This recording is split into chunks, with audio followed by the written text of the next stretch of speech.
Well, in the second half of tonight's concert, we're going to be hearing Jonny Greenwood's Popcorn Superhet Receiver, which was a piece inspired by white noise. But what exactly is white noise?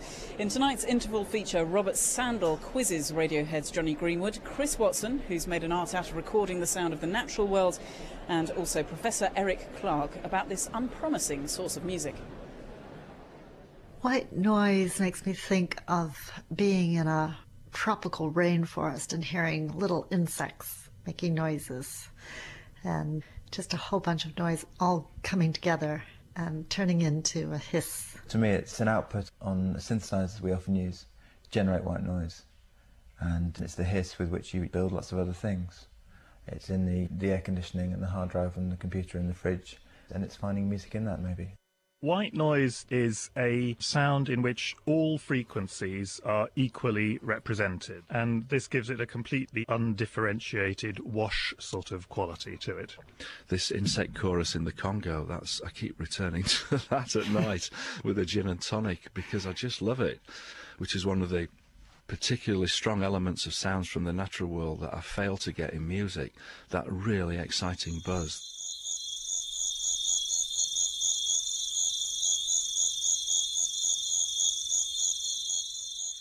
Various reactions to white noise which illustrate how suggestive and inspiring this rather unpromising sound material can be.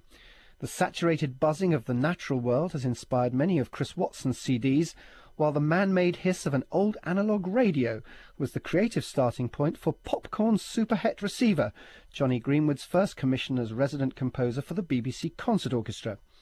Like the rank outsider in a horse race, white noise has been slowly moving up the sound field over the past 50 years. Jonny Greenwood and his colleagues have started regularly using it as one of the building blocks of their concerts. It's quite appropriate that Jonny's band is called Radiohead. When Radiohead play live, we use the radio as an instrument quite often to, I suppose, partly connect with the city we're playing in. So you can get some local languages and music being kind of incorporated into the noise we're making. And quite often there's no reception, and instead you just get the sort of howl and hiss of noise, and that can be good too.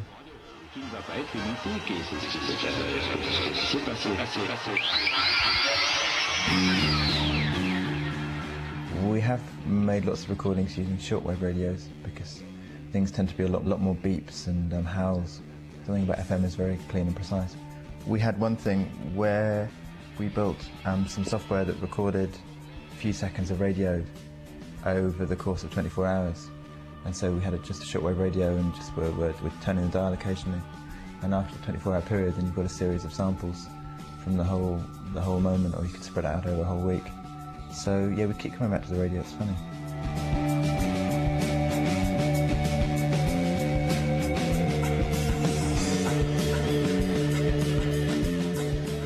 So that's how white noise feels to Jonny Greenwood. But what is it? To get the scientific lowdown, I approached Professor Eric Clark of Sheffield University, a music graduate and sometime member of an amateur string quartet, who's developed an interest in psychoacoustics, which is, broadly speaking, the science of how what we listen to affects us.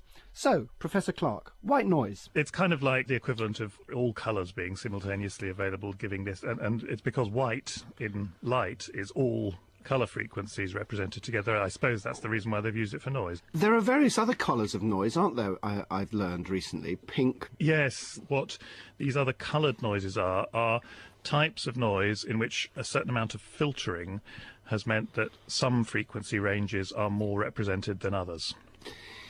Can you understand how somebody would be actually musically inspired by white noise? Can you just sort of meditate on that for us? Yeah.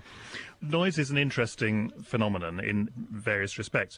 One thing that studies of human perception have shown is that if people are exposed to these very undifferentiated kind of stimuli like white noise or the kind of snowy effects that you get on an untuned television or things like that, because our perceptual systems are essentially adapted so as to pick out structure in everything that we hear and see and feel and touch and so on, we get these curious kinds of illusions within noise, that when people are actually hear noise, they may have the illusion that they're hearing all kinds of things going on in it. And white noise is perhaps a bit like that we can hear all kinds of illusory things going on. So I could see that from that point of view, noise might be quite an interesting material to start with. Because, of course, it's enormously complex, isn't it? On the one hand, it's complex. On the other hand, actually, it's very simple, because the thing about white noise is that there is no structure in it. The fact that every frequency is present and to the same extent means that there is nothing there, in a sense. There is everything and nothing, paradoxically. Again, it's a little bit like the famous Rorschach ink blot, that if you take a blot of ink and put it in a bit of paper and fold it over, you get this random kind of blobby thing. If you show it to people, they will say they can see all kinds of things in it, which, of course, aren't in any objective sense there. For Jonny Greenwood, the power of white noise lies partly not just in its role as a pure imaginative stimulant. There's some personal history in there as well, rooted in the lo-fi musical experiences of his childhood. Family car journeys, so we were only ever 3 or 4 cassettes, and they were always the same ones. There was Simon & Garfunkel being played by 2 cover artists. It was very popular in the late 70s. For Woolworths had these cassettes that were famous recordings done by other people and sold slightly cheaper. And so you could get the sort of the English fake Simon & Garfunkel, which we had. And there was Mozart Horn Concerto. And there was Flower Drum Song in the car. And you'd hear them so often that eventually, even when they weren't playing, and you could hear the car engine instead, and you could hear the songs and hear the music. You could hear every detail of it as well, and it would be passing in your mind in real time. And this idea of submerging things behind the noise and then having them slowly revealing is just appealing, really. It's certainly easier to recall music in that kind of detail when there's that noise in the background. But in a silent room like this, it would just be impossible for me to actually follow any song through in real time and actually hear the detail of how it sounds. Jonny Greenwood started out as a viola player in a youth orchestra, and while a teenager, his love of experimental indie rock bands merged with an interest in contemporary classical music. After school, he signed up for a degree course at Oxford Brookes University. I managed to do 4 weeks of a music course when I was 18, 19, before we signed to EMI, and one of the few lectures we had was on Penderecki and the piece for Hiroshima. And it just stuck with me, this idea that you could make white noise with just stringed instruments. And the one Penderecki concert I saw, you just thought there were more things on stage than the 24 violins or whatever it was. It just sounded like there was much more going on, that there were electronics involved, but there aren't. It's just, he's just doing wonderful things with these textures and frequencies and using such old technology. It was a very inspiring concert.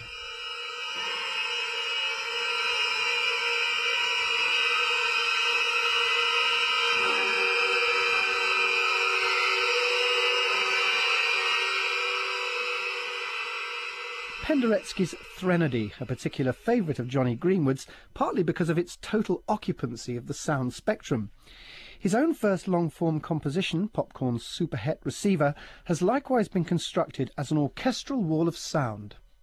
So when I came to write my first piece for the BBC, I just wanted to see what else I could do with that. Some things really didn't work. I wanted to have, lots of early drum machines based on, obviously, electronics rather than recordings of drums.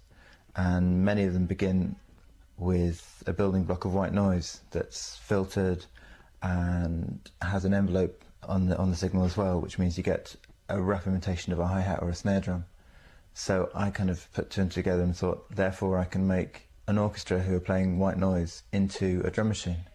And I can make the violin sound like a hi-hat, and a snare, if I find the right frequency for the violins to play, and a bass drum. And that didn't really work, unfortunately, because you have to be so precise. You have to have all the frequencies have to be played at the same level, and if they're not, then obviously certain notes poke out. And so all that happened is you just got a very loud, out of tune chord being played over and over again, and there was nothing neutral about it. I'm very bad at writing any sort of silence in any of this music. It doesn't stop. I feel very awkward. Whenever I see scores, I see people, you write a chord or you make a point musically, and then there's a moment sort of silence, and that makes me feel very awkward. I don't know why. It's a bit like social embarrassment. It's silence occurring during a conversation. I just feel that that's somehow wrong. And so in this piece, it's all about avoiding that, really. And even when there are melodies and chords and textures, they're emerging from this sort of snow. And it's quite a sort of sparkling sound, the orchestral white noise, because of all the imperfections in it and the fact that you're relying on all the individual players to play together and play evenly, and obviously they can't and they won't, and there'll be little variations. That can create some really lovely colours.